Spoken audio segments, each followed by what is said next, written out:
L'art naïf est un art individualiste et spontané. Il n'obéit à aucune règle et aucun diktat.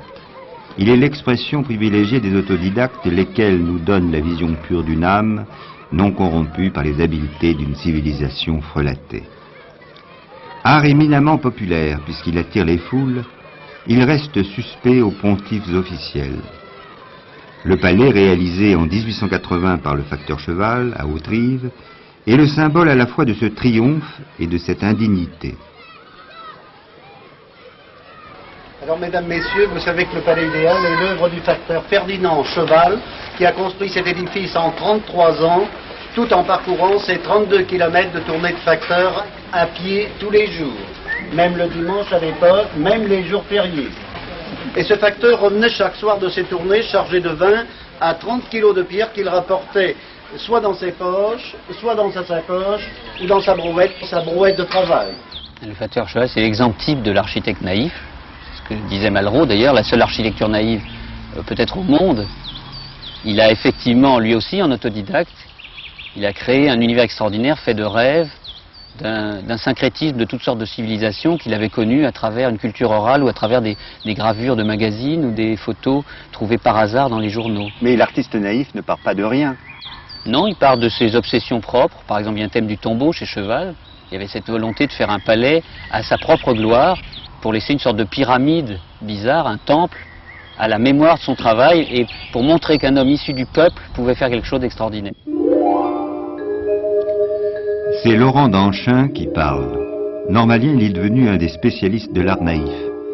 Tout au long de cette émission, il nous servira de guide pour comprendre une expression artistique dont la marginalité et la diversité risquent de nous désorienter.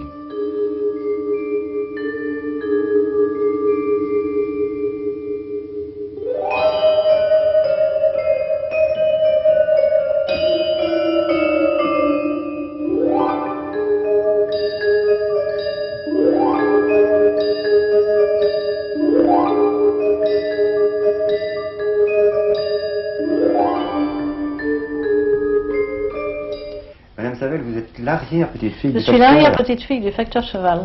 Oui, vous ne l'avez pas connu, bien sûr. Je ne l'ai pas connu, non, parce qu'il est mort en 21 et je suis... Non, 24 et je suis née en 21. Alors j'étais trop jeune et je ne l'ai jamais vu. Mais peut-être on vous en a parlé.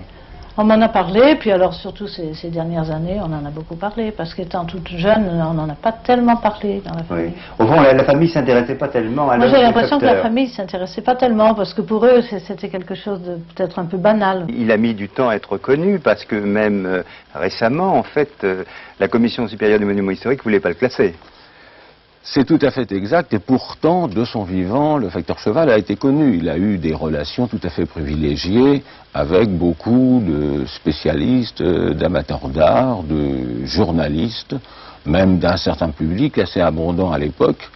Et pourtant, très récemment, la Commission supérieure des monuments historiques, après les enquêtes faites dans le cadre du recensement, avait donné un avis défavorable au classement de cet édifice, prétendant, si l'on reprend les termes du rapport, qu'il s'agissait d'un amas d'insanité sorti de la cervelle d'un rustre et qu'il ne fallait pas parler de leur en question. Qu'a fait le ministre? Le ministre en est expliqué devant la commission du Sénat, à la demande du sénateur Vénirion, et il a bien expliqué qu'il s'agissait d'une œuvre majeure. Il a même dit que si les Américains l'avaient chez eux, ils y courraient. Et il a fini par dire à la Commission supérieure des monuments historiques, qui a une voix consultative sur ce sujet, il leur a dit tout simplement, je ne vous demande pas votre avis, je vous demande le classement.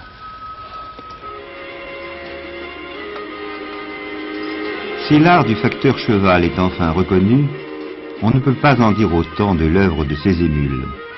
Pierre Abzard, sourd-muet de naissance, a mis plus de 30 ans à réaliser à la Coinche un manège surréaliste où s'inscrivent en filigrane ses souvenirs d'humble garçon vaché.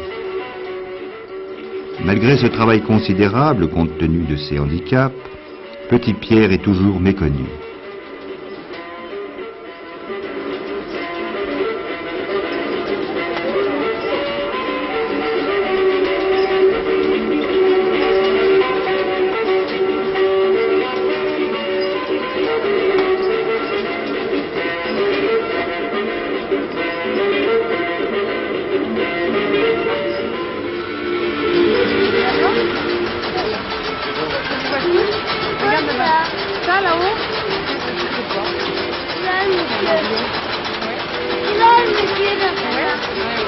Cache-toi. Cache-toi. Cache-toi. C'est par là qu'il faut regarder. Regarde le monsieur là. Derrière. Oh, regarde le manège pareil.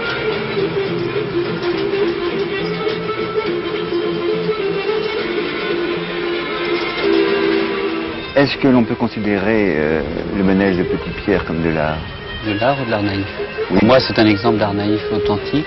C'est quelqu'un qui est d'un milieu très populaire, qui n'a pratiquement aucune culture, un autodidacte complet, et qui, avec les pauvres moyens que la nature lui a laissés, c'est-à-dire cette espèce d'infirmité extraordinaire de naissance, a réussi à exprimer toute une poésie et une sorte d'univers pris dans sa vie de tous les jours, dans l'univers de la ferme où il vivait et dans les petits événements de son environnement immédiat. Comme Pierre Afzard, Fernand Chatelain est homme de la terre.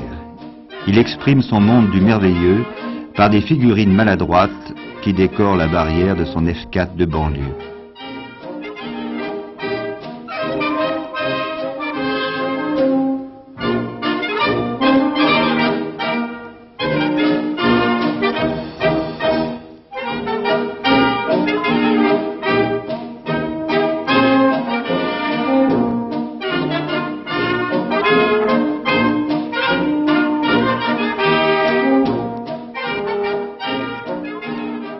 J'étais à la retraite.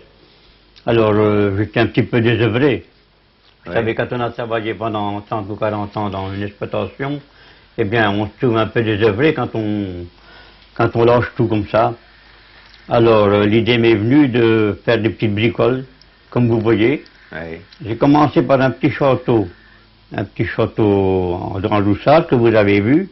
J'avais vu ça en prenant de l'essence dans le long d'une route. J'ai dit, tiens, ben je ferais bien une bricole comme ça chez moi, Oui. pour combler un petit peu le vide de la clôture. Et puis vous avez fait d'autres monuments. J'avais commencé par faire une pieuvre comme vous l'avez vu, et puis je l'avais agrémenté avec des grands tentacules, là, pour prendre autre chose, toujours pour prendre de l'espace. Oui. C'était toujours pour prendre de l'espace. Et pourquoi vous avez fait la tour de Pise? Ah, parce que j'avais de la place là, précisément, que je n'aurais jamais pensé dans ma vie. Alors, quand on était à Pise, l'idée me dit, moi j'en ferais bien une petite, moi, tour de Pise. Alors, je l'ai fait en petit, comme vous voyez. Oui. Elle a 3,50 m de haut, tandis que la tour elle-même, elle a 55 mètres.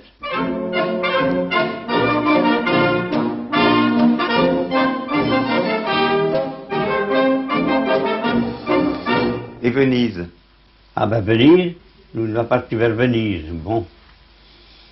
Alors j'ai dit, ben, pour que l'on prépare des Venise chez nous avec du formica, je ferais bien des gondoles, moi.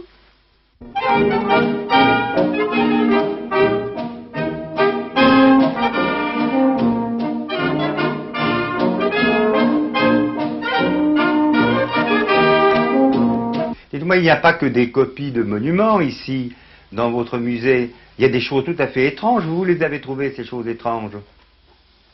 Des centaures. Oui. J'ai trouvé ça dans le dictionnaire. Ah bon? Parce que dans des centaures, automatiquement, il n'y en a toujours qu'un. Alors, j'ai dit, je ferais bien un centaure comme le dictionnaire, là, moi. J'ai de la place. Et puis, en faisant, l'idée m'est prise d'en faire un deuxième. Madame Chatelain, vous n'avez pas été étonnée de voir votre mari faire des sculptures brusquement? Bon, non, parce qu'il fallait qu'il s'occupe. Il était tellement actif, alors il ne savait plus quoi faire quand nous sommes venus ici en 61. Alors il s'est mis à faire tous ces sujets-là. Oui. Oui. Mais quand il était agriculteur, il faisait pas tout ça? Oh ben, on avait assez de s'occuper de la ferme. Oui. Oh oui. Vous n'êtes pas étonné aussi des sujets qu'il sculpte? Oh, certains. C'est un peu étrange. D'autres, hein, oui. Tels que les mariés. Oui. Oui. Ça vous paraît bizarre un peu? Oui, ça c'est ça qui me plairait le moins de tous les sujets. Tel est l'avis de Madame Chatelain. Mais qu'en pense notre spécialiste d'Anchin? Chatelain a fait un univers de création amusante, assez anecdotique en un sens, où je ne sens pas vraiment toute une vision du monde. Vous trouvez pas ça très sérieux? Non, mais c'est amusant aussi, c'est peut-être bien que ce soit une sorte de divertissement.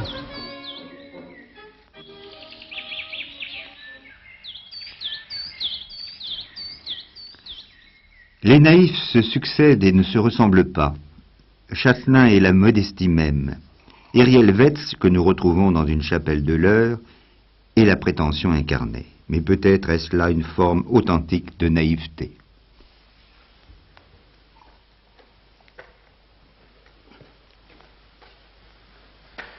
Ça vous semble peut-être bizarre, mais j'ai fait mon tombeau pour meubler un peu la chapelle.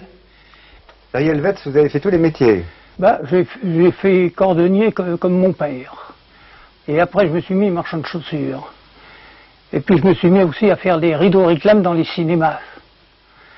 Alors après, j'ai monté le restaurant. Et alors là, pendant 30 ans, j'ai fait le cuisinier à tenir le restaurant. Oui. Et c'est encore ce qui m'a plu le mieux. Oui, et pendant tout ce temps, vous faisiez de la peinture. Ah, j'ai toujours fait de la peinture. Dès l'enfance? Oui, toujours. Alors au bout de 50 ans, si on commence pas à peindre bien... Hein. Mais vous n'aviez pas été à l'école? Non, je suis un autodidacte dans la peinture. Et vous prétendez néanmoins très bien peindre? Bah, ma foi, ce que je peins, ça me plaît, et ça plaît beaucoup aussi. Vous pensez être un grand peintre à côté de tout ce qui se fait aujourd'hui? Bah, pas plus petit que les autres. Et vous n'êtes pas contenté de peindre des tableaux?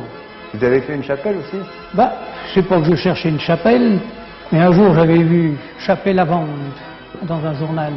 Mais dès que je l'ai vue, cette chapelle tout délabrée, qu'on voyait en travers le toit, je sais pas ce qui m'arrive, je l'achète.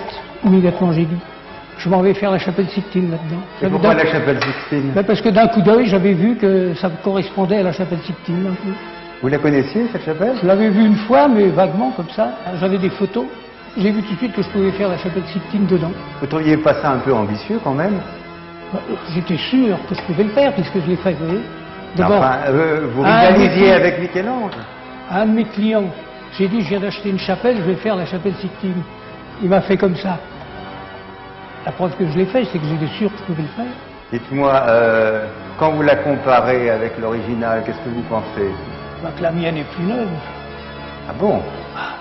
On a tort d'aller à Rome voir ça. Ah oui, vous en voyez une mieux ici, qui est toute neuve. D'ailleurs, ils ont dit que, heureusement qu'on avait fait une deuxième chapelle Sixtine, parce que la première, elle s'écroulait, il paraît. Donc, vous êtes, au fond, l'égal de Michel-Ange? Ah, ils ont dit que j'étais Michel-Ange réincarné. J'ai eu un doute quand même, hein. Dites-moi, dans cette chapelle, vous vous couchez le soir? Oui, je couche. À la place du cœur, j'ai mis un divan. Et le matin, quand je me réveille, je vois la voûte de la chapelle Sixtine. Formidable. Vous êtes fier de vous? Ah, ben, naturellement.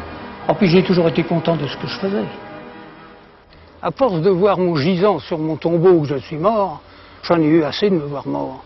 Je me suis donc fait ici, assis sur un banc, vivant. Quand je sors dehors, je vois que je ne suis pas mort. Et vous pensez que vous êtes éternel? Mais voilà. Au cœur du village de Nesle-la-Giberne, une maison attire l'œil par ses formes bizarres. Vous avez connu M. Gatineau? Oh là là, ça fait 40 ans. 40 ans. Alors, voyez. Vous l'avez vu construire cette maison? Je l'ai vu construire cette maison et sa piscine. Oui. Tout. Et son jardin, tout. Et les décorations aussi? Les décorations. Bon, du matin au soir, il était à décorer. Du matin au soir, il était à décorer. Grimper sur des échelles, bâtir sa maison, bâtir tout. Tout a été fait par ses propres mains. Et vous, ça vous étonnait pas ce qu'il faisait? Rien du tout, au contraire, je l'encourageais. Ah oui. Je disais, est-ce que c'est beau ce que tu fais? Oui. C'est merveilleux. Et le reste du village, vous comprenez? Le reste du village, oui, ça l'intéressait, mais il disait que j'étais fou. Aujourd'hui, où est-il? Mais aujourd'hui, il est dans une pension de personnes âgées et qu'il est très très bien. Malheureusement, la maison, elle, n'est pas très bien. Hélas, mon Dieu, il n'a pas pu continuer parce que lorsqu'il est parti, il y a eu du chapardage et tout compagnie. Oui. Alors, au premier étage, les gens se sont introduits. Oh là là, ils ont grimpé par là-haut, par l'escalier. Oui. Ils ont tout massacré. D'ailleurs, vous avez vu dans l'état que c'est. Oui. Et j'ai fait venir les gendarmes plusieurs fois. Oui. Et d'ailleurs, c'est moi qui ai fait construire ce barrage-là, ici, de façon qu'on ne puisse pas rentrer. Mais alors, à l'intérieur, il ne reste plus rien? Il ne reste plus rien. Il ne reste plus rien.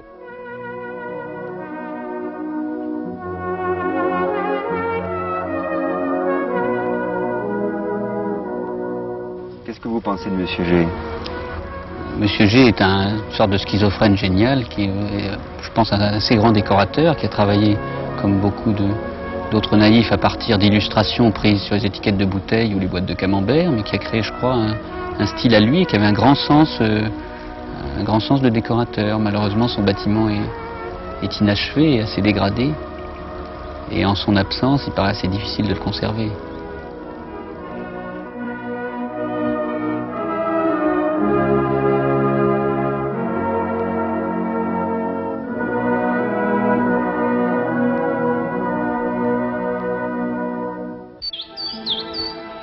La maison de M. G est solide et carrée comme un blocos. En fait, elle est l'expression de la personnalité de son auteur, un ancien policier. Celle de Chaumont, perdu dans la forêt de Fontainebleau, est légère comme le vent, fluide comme la parole, c'est que son constructeur se veut prophète. Est-ce que votre œuvre délivre un message? Alors, il faut que je réponde. Au début, je faisais des prières pour avoir de l'imagination, je viens de vous le dire.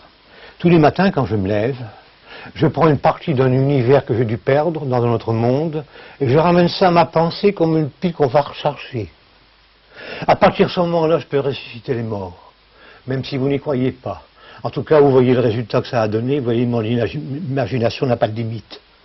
Voilà, ça c'est pour le côté spirituel, le côté pensée, n'est-ce pas? Bon, maintenant pour le corps qu'il faut traîner, qu'on appelle la bidoche, ça c'est 2 bouteilles de Porto par semaine, 3 ou 4, j'en bois beaucoup de Porto.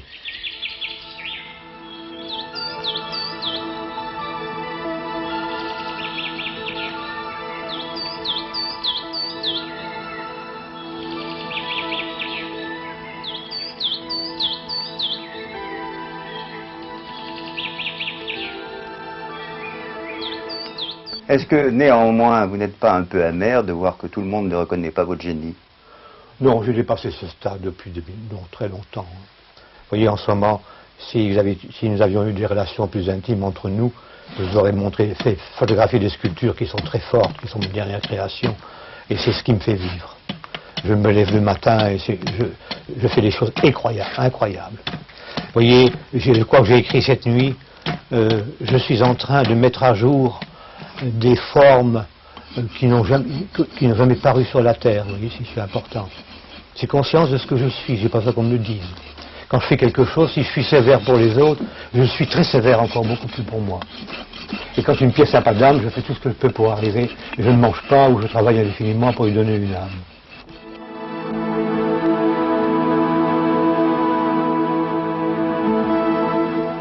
Est-ce que cette solitude où vous vivez n'est pas trop lourde? Elle a été très lourde, bien sûr. Parce que, ce qui prouve que l'artiste est fort, parce qu'il résiste aux intempéries, il résiste à la solitude, il résiste au doute, hein, qui est toujours derrière vous, c'est très important. Maintenant, j'ai vaincu tout ça. Maintenant, j'ai un public, j'ai beaucoup d'amis. Bon, mais l'hiver, vous n'avez pas trop froid? Pour avoir froid, il faut avoir le temps. J'ai conscience d'être ici un guide. Avant, on disait un prophète. Maintenant, je suis un guide. C'est-à-dire, c'est un homme qui a fait des chemins, qui a parcouru d'autres chemins assez importants et l'a enseigné aux autres. Ainsi, vous voyez, je l'ai passé des pacifiques à l'étude. Ici, le samedi et dimanche, les gens, le dimanche, tout est plein. Les gens s'assoient sur une poubelle ou un tronc d'arbre. Et je demande qu'on pose des questions et je réponds à toutes les questions que l'on peut poser, que ce soit des scientifiques ou des médecins. Ce qui prouve que je suis un guide. Hein? Je ne suis pas instruit des hommes, je suis instruit du ciel. C'est important. Parce que l'instruction du ciel est éternelle. L'instruction des hommes est passagère, c'est factice. C'est pour cette planète seulement. Tu comprends? Et que pensez-vous de Chaumont? Chaumont est un authentique artiste à mon sens, c'est un grand sculpteur qui a un grand sens des formes plastiques, qui insiste beaucoup sur le fait qu'il fait aussi de la musique, de la peinture, de la poésie. Mais c'est pas un vrai naïf, parce qu'au fond, il a appris. Ah si, pour moi c'est un vrai naïf. Il a fait effectivement les beaux-arts, mais il a un côté primitif, il vient d'une classe populaire, il travaille effectivement avec le rebut de la société, il a inventé des techniques, disons, pauvres au départ, et il a réussi à en tirer des matières assez extraordinaires. Et vous pensez pas qu'il fait beaucoup de cinéma? Si, comme beaucoup d'artistes. À côté de ce bric-à-brac de poètes inspirés, le palais imaginé par Robert Tatin à Cossé-le-Vivien en Mayenne fait figure de temple aztèque ou de pyramide égyptienne. Aujourd'hui, Robert Tatin est mort, mais sa jeune veuve de 40 ans, sa cadette, veille et se souvient pour deux. Madame Tatin, quand est-ce que votre mari a eu l'idée de ce palais imaginaire? Dès l'âge de 4 ans. C'est vrai, ça? Ah oui, oui, oui. Dès l'âge de 4 ans, ce qui lui a permis, si vous voulez, tout de suite, de réaliser son objectif par le choix de sa profession, le choix d'être un homme artiste. En 60, on s'est rencontrés, 60-61, et là, il a décidé de revenir en Mayenne, qui était sa terre natale, et il a décidé de réaliser ce qu'on appelle son rêve.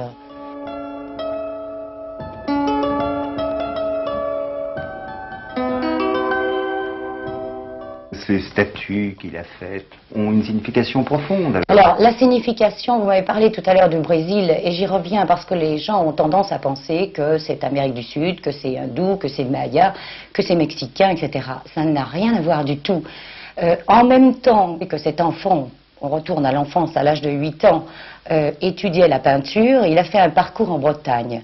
Et les racines sont purement celtiques, à savoir la langue sacrée, qui est la langue symbolique, ce que j'appelle moi la langue universelle, tout bêtement. Mais pourquoi il y a des personnages contemporains comme Picasso, Alors, comme Baladon? Ce sont les bornes kilométriques sur son chemin d'homme. Il a fallu qu'il ait des exemples. Il a ses parents génétiques, bien entendu, mais il a les parents philosophiques, il a les parents picturaux. Alors, cette grande allée, c'est son cheminement dans la vie. Exactement. Et puis on arrive dans la maison, et là, c'est l'espèce de temple dans lequel on va retrouver la pensée profonde de l'individu. C'est l'éclatement. C'est le temple dans le sens de l'architecture, mais c'est l'éclatement au sens de l'âme, si vous voulez. Et là, on retrouve l'essence première. Avec tous les symboles qui Avec fourmillent.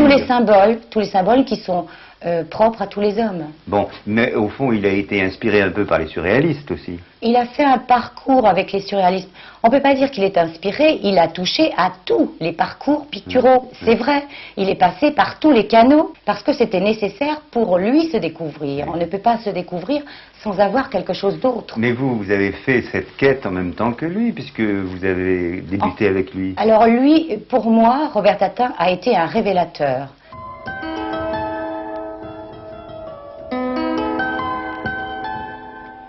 Jean-Pierre Jouve, qui a connu intimement Tatin, témoigne.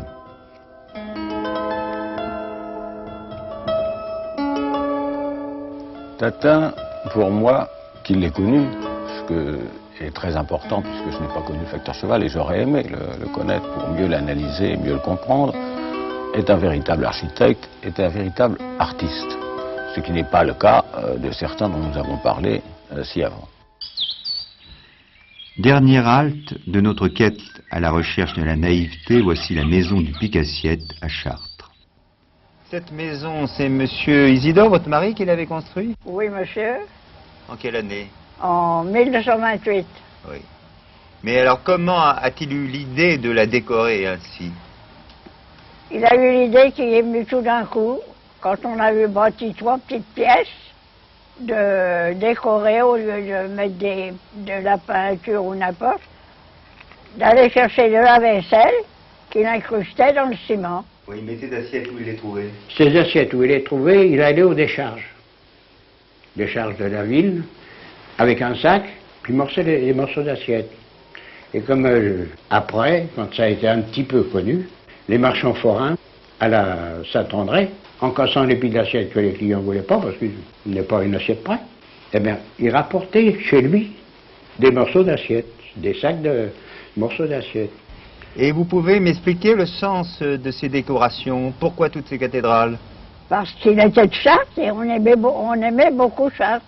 Oui. Mais il a fait une chapelle, comme dans un château, en fait. Il y a une chapelle, il y a de tout. Il n'allait pas à l'église tous les jours, mais il était très croyant. Il est né le jour du 8 septembre, le jour de la Vierge, et il est mort le 8 septembre 64, le jour de la Vierge. Alors, il avait ce jour-là, le 8 septembre, il ne fallait pas le faire travailler, il ne travaillait pas. Il allait à la cathédrale, il faisait sa prière et mettait un cierge. Autrement, le dimanche, il travaillait dans son truc-là. Et quand il voulait faire quelque chose, eh ben, il pensait, puis ça venait. Il pensait quand? Il pensait à ce qu'il voulait, un esprit que vous vouliez ou que vous vouliez pas, je l'ai vu faire. Oui. Il me disait pas d'avant, je vais faire ci, je vais faire ça. Ça venait comme ça. Et vous, qu'est-ce que vous disiez? Mais ça lui semblait si beau que moi je ne disais rien. Mais enfin, quand vous avez vu votre cuisine ainsi envahie par des morceaux d'assiettes Même les chaises, qu'est-ce que vous avez dit? Ben, j'ai rien dit du tout. Ça lui plaisait, il fallait que ça me plaise. Quand on aime un mari travailleur, il faut que ça plaise. Dites-moi, Madame Isidore, suivait son mari? Non, la bonne femme, elle travaillait dans son truc, elle a travaillé à faire ses broderies, ses lingeries fines. Mais elle ne comprenait pas ce que faisait son mari. Ah, puis non, elle ne comprenait pas, puis elle voulait rien lui dire parce que c'est pas qu'il était original. Non, c'était un homme qui était plutôt sombre, il était pas très causant, pas très communicatif. Eh bien, sa femme le laissait faire. Mais les voisins, ils devaient être un peu étonnés quand même. Oh, si les voisins gueulaient, je m'en occupais pas. D'abord, je voisinais jamais. Quand je passais, les voisins, bonjour monsieur, bonjour madame, on rentrait chez nous, on travaillait, ça regardait personne. Oui, il était très secret, votre mari. Il faisait ça pour lui tout seul. Pour lui tout seul, pour nous deux.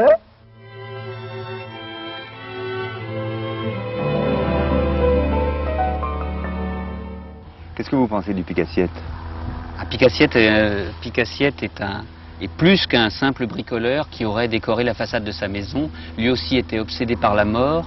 Lui aussi voulait montrer qu'un homme parti de rien pouvait arriver à la notoriété.